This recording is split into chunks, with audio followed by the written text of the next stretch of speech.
Hey y'all, Michelle Raza here with the Finding Yourself Book Club. And today we're going to continue talking about Lindsay Gibson's Recovering from Emotionally Immature Parents. Please do like and subscribe if you get a chance. It really does help us little YouTubers. And check out my website. I'm at www.findingyourselfsatx.com.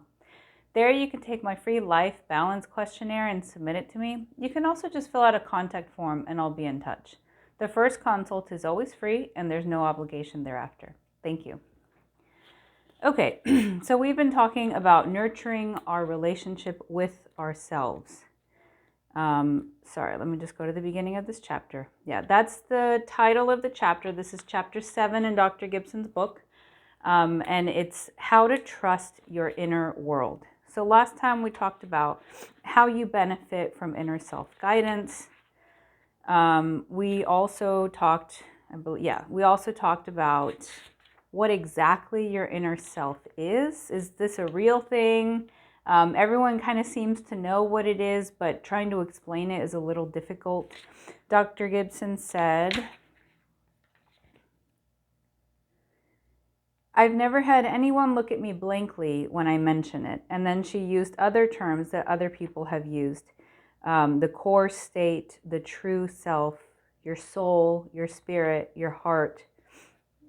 That's what she means by your inner self. So today we're going to talk about beginning a better relationship with yourself. I'm going to talk through a few of these pages here and then finish up with an exercise that we can do in our journals. Okay? Begin a better relationship with yourself. As we saw in the previous chapter, EIPs diminish your inner world as if it were unnecessary and irrelevant. If you believe these dismissals, you will miss the wisdom your inner self offers you in the form of feelings, intuitions, and insights. But you can use the following 5 ways to establish a more trusting, respectful relationship with your inner self and its guidance. 1. Pay attention to your internal physical sensations. 2. Figure out the meaning of your feelings. 3. Refuse to judge and criticize yourself. 4. Identify what you need. And 5. Daydream about your life's purpose and where you belong. 1. Pay attention to your internal physical sensations. You may have been raised to tell yourself things like, that doesn't make any sense. That's crazy. I'm exaggerating. I shouldn't be feeling this way. But sometimes physical sensations are more insistent. Your physical cues can give you a tremendous amount of valuable information about situations and other people. One of the best ways to strengthen your inner guidance is to pay close attention to all physical sensations. Your inner self speaks through the body with your well-being as its primary mission.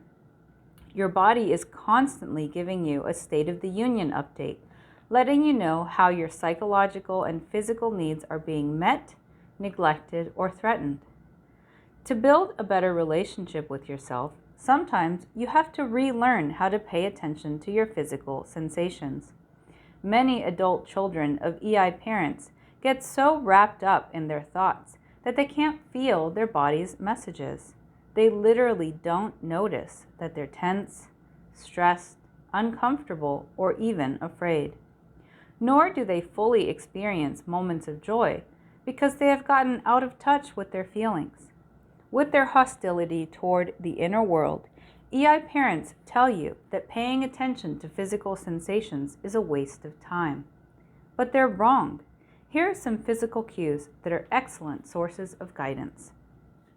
And before I start on those, the book that comes to mind here is called The Body Keeps the Score.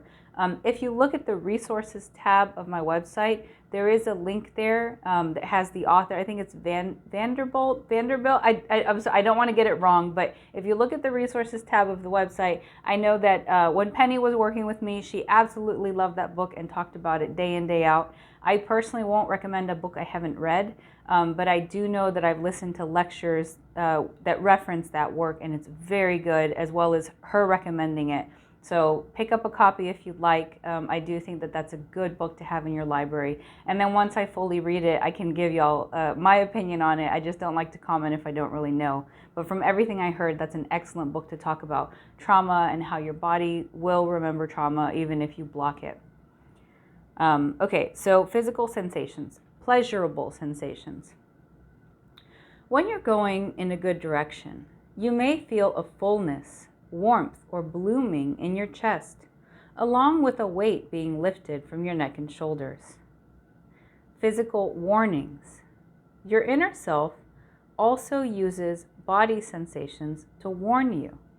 For instance, a clenched stomach, tight neck and shoulders, an aching back, or tension in your arms might warn you when you're doing too much or are being subjugated. Or you might feel revulsion or skin crawling in the presence of someone who wants to violate your boundaries. Sensations of fatigue, irritability, restlessness, and even nausea are additional ways your inner self tries to alert you to life-draining people and situations. Energy shifts. Your inner self reliably uses sensations of being energized or depleted to guide you. As you encounter certain people, situations, or even ideas, your energy level either rises or sinks. An increase in energy indicates you've found something enlivening to you. However, if your energy level sinks, chances are that situation or person is not good for you.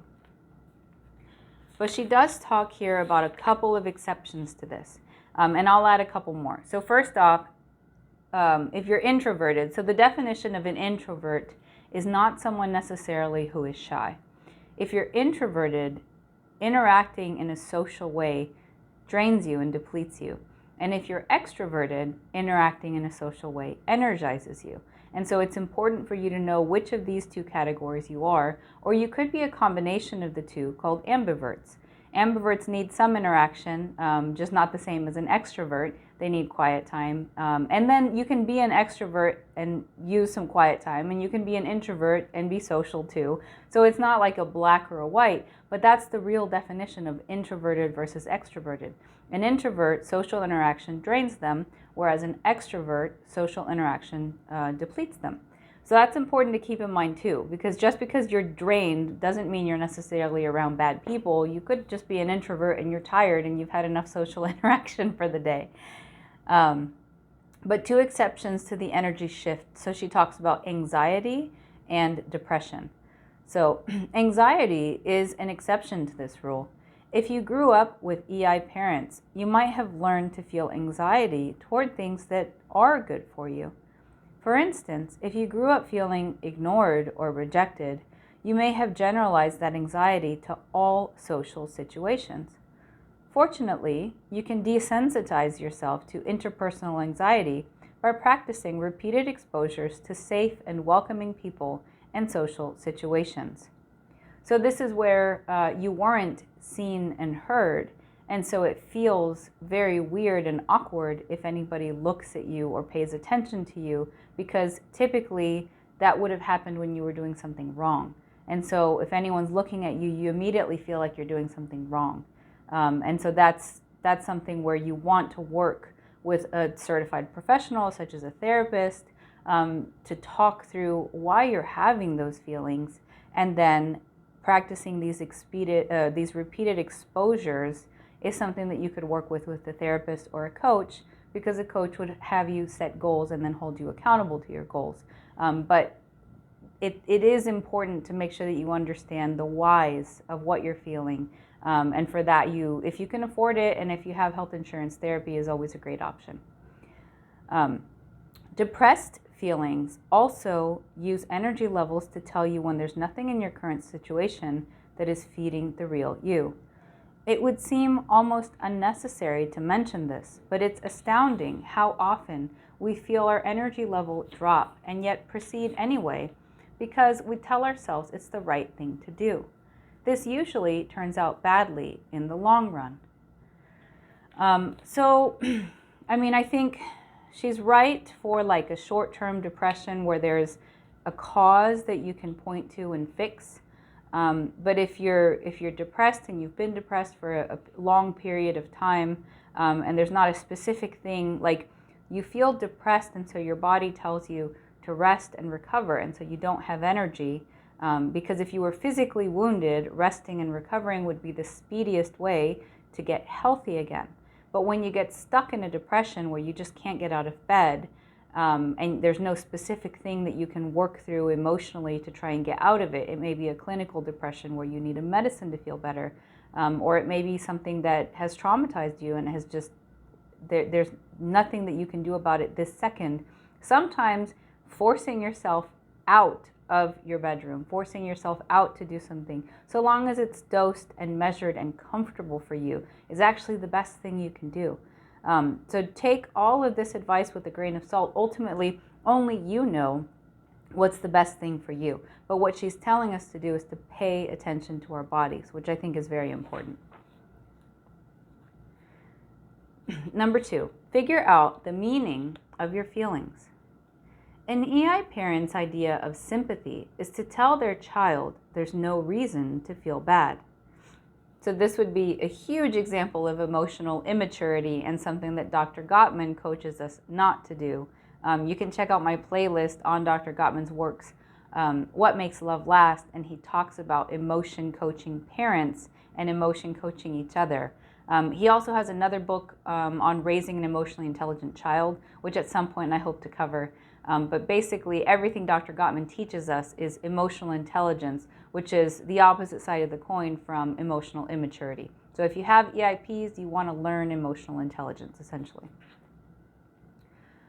EI parents dismiss their children's feelings so much that often the child decides to cope alone. For instance, EI parents tell their frightened children, "There's nothing to be afraid of," rather than listening to what's frightening them. Just about the most self-alienated thing you can tell anyone, is that there's no reason for what they're feeling. When a parent teaches you to disregard your feelings, it's another way of telling you that your inner world doesn't count. This undermines your relationship with yourself.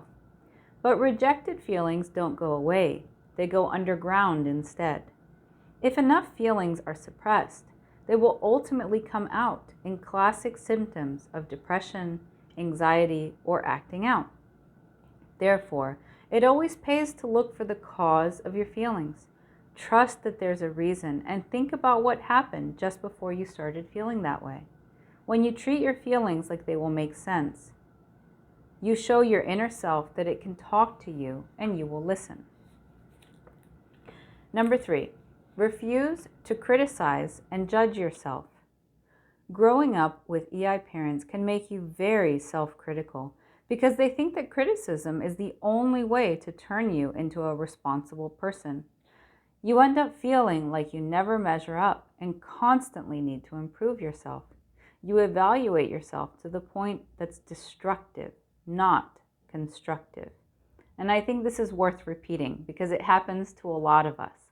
And sometimes when you have an overly critical parent, you internalize that criticism and you don't even realize that that's their voice continuing to carry on in your own mind. It's terrible. You evaluate yourself to a point that's destructive. Like your parents, you may think that self-criticism will make you a better person. But criticizing yourself won't improve you any more than attacking a child's self-esteem makes them more confident. Self-criticism is no way to have a relationship with yourself.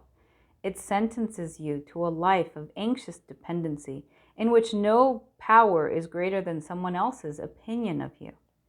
Instead of judging yourself, why not think about what you'd like to change, figure out the steps to get there, and seek support?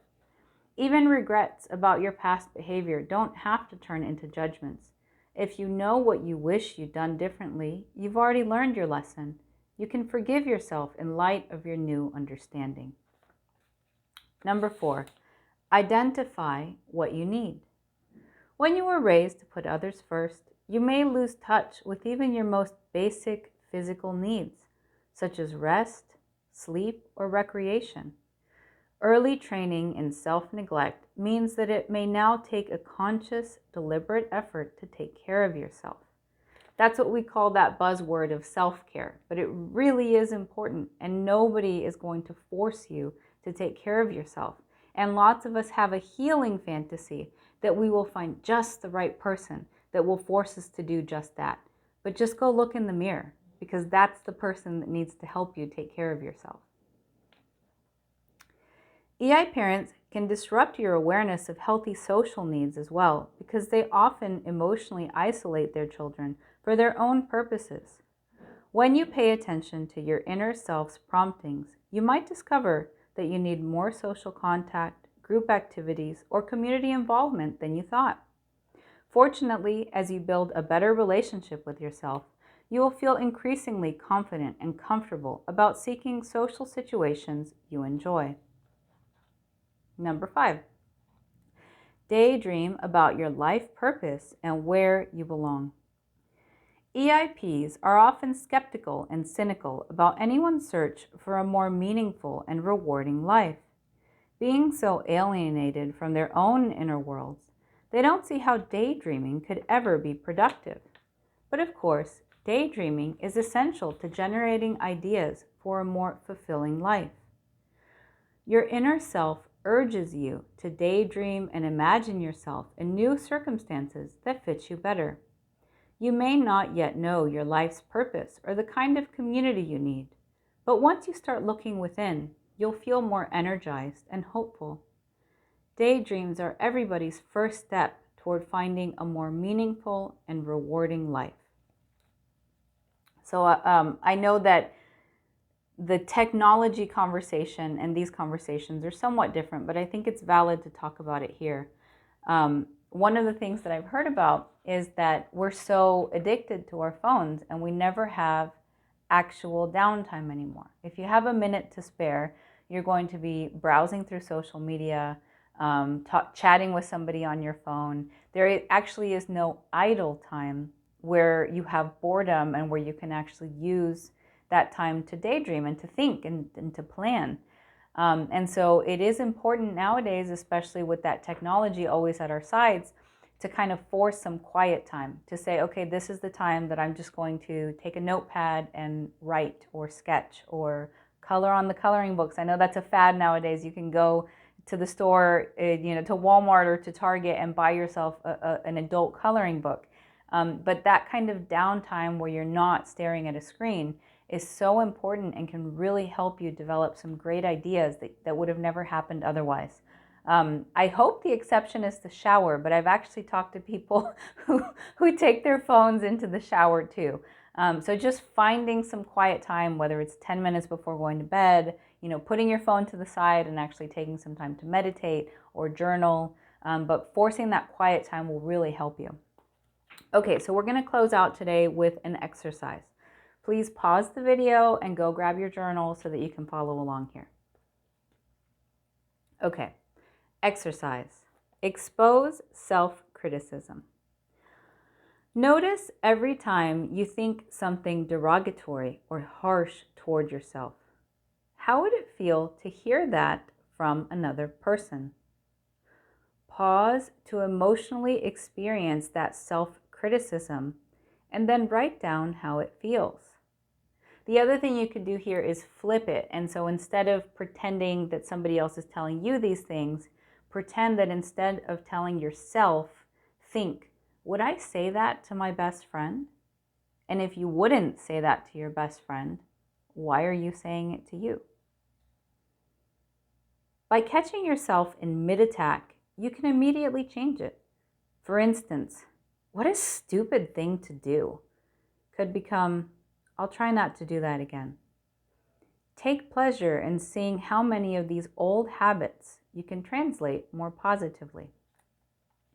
So this one, I don't know if you needed to journal this second, or if you would even be able to journal it when it happens, because you might not be in a place where you can grab a journal. But if you have like the note, you can use the notes feature on your phone. I know I have an Android, so if you're using an Android, you can do that. I'm sure iPhone has something compatible. But this can also just be a thought experiment. Just, would you say that to your best friend? Then don't tell yourself that. Would you say that to a child? Because you have your inner child inside of you. And why are you talking to yourself that way? Let's be nice. Let's be nice to ourselves, because that's the only way that you're going to be nice to each other. So, bit of a longer video today. Thanks for hanging out with me. It's Wednesday, so I'm not sure when I'll post again. I told you guys Friday last week, and then I didn't get to it till Saturday. So I'll do my best to be back with you soon. I hope if you're taking some PTO soon, or some rest and relaxation for the end of the year and the holidays, that you really do get refreshed and revitalized before the new year. I'm super excited. I have a billboard launching January 1st here in my hometown of San Antonio, Texas. So I'm super excited about that. I do love your comments, so please do comment, like, and subscribe, and check out my website. I'm at www.findingyourselfsatx.com. Take care, y'all.